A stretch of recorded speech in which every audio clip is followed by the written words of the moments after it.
Hola, ¿qué tal? Bienvenidos a este nuevo espacio Catalaxia, en el cual pretendemos analizar los distintos acontecimientos de la realidad nacional e internacional desde una óptica distinta, diversa, alternativa, crítica. Para el día de hoy les teníamos dos noticias que ocurrieron tanto en la semana pasada como a inicios de esta. La primera de ellas es que, desgraciadamente, los puertos de este país se encuentran tomados por una clase sindical absolutamente parasitaria que el único oficio conocido que tienen es vivir a expensa de los recursos del resto de los costarricenses. Así, La Nación informa que 1 de cada 2 muelleros de Limón se incapacita 55 días al año. Debe ocurrir una pandemia en Habdeba, deben ser condiciones de salubridad inhumanas para que algo así suceda. No se ha visto, me imagino que solo en la África subsahariana cosas así deben suceder.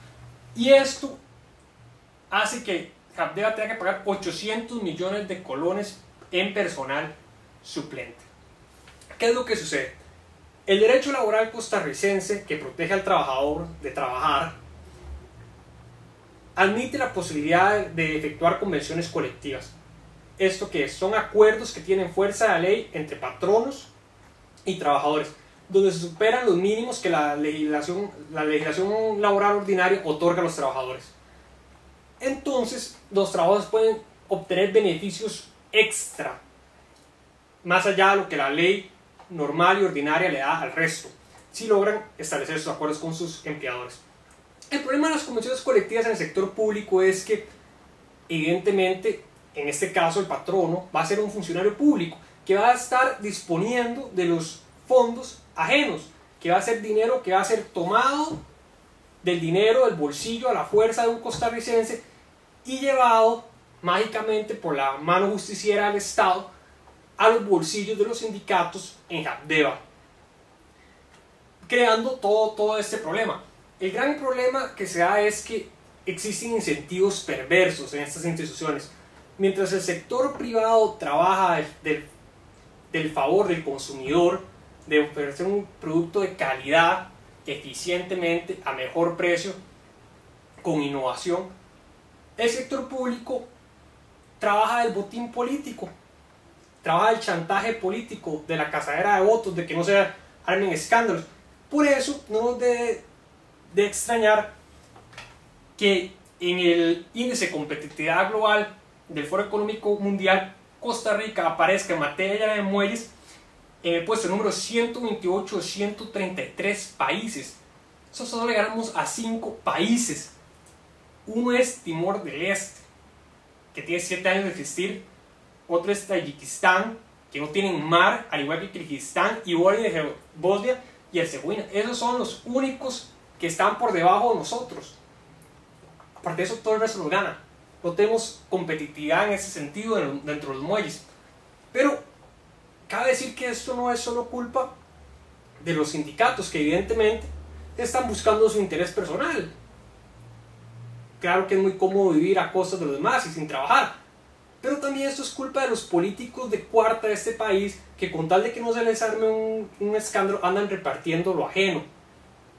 ¿Para qué? Para callar estas voces, para que no se les arme una huelga, para que no se les arme una noticia, para que no se les arme una primera plana en La Nación, etcétera, etcétera, etcétera. Y están dispuestos a someterse a las condiciones absolutamente irreales, inflexibles de este tipo de grupos.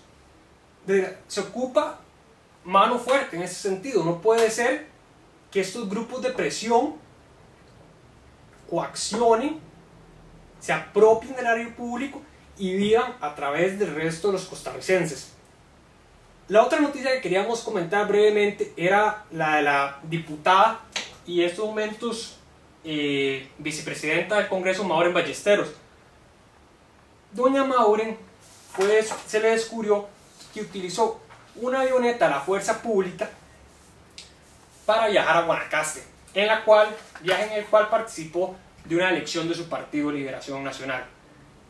Ella explica, y leo las palabras de ella, que una vez que recogí mi pasaporte, aproveché para pasar a saludar a los miembros de la Asamblea Cantonal del PLN en Liberia, que esa misma mañana se encontraban reunidos para elegir los candidatos del partido para las elecciones municipales de febrero de 2010.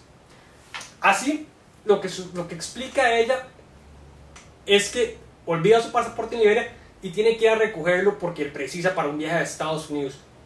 Y yo pregunto, ¿a quién le importa? En verdad, a mí no me importa.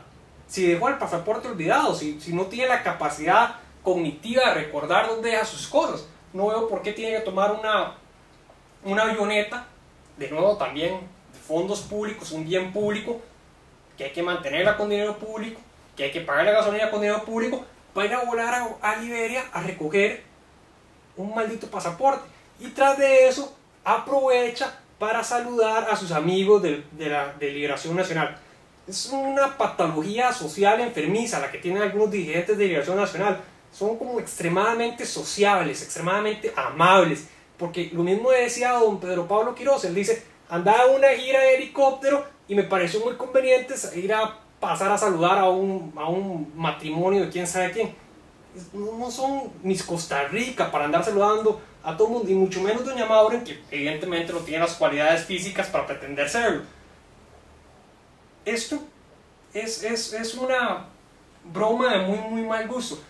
Además, es increíble pensar que un diputado no tiene dinero para pagar un tiquete de avioneta privada en alguna compañía, llámese Nature Air, la que sea. Esto es de un verdadero miserable. Tiene que pedir y mendigar una avioneta para ir a votar a una asamblea de cuarta del Partido de Liberación Nacional. Habrá que ver qué resuelve el Tribunal Supremo de Elecciones de todos estos asuntos. Se dice que ya hay una causa abierta en la Fiscalía por estos asuntos, pero evidentemente son cosas que hay que investigar, porque tiene que existir una fiscalización estricta sobre los fondos públicos y sobre todo que jamás pueden ser utilizados para actividades partidarias que vayan en beneficio de los que están en el poder. Es absolutamente inaceptable. Nos vemos la próxima semana. Gracias.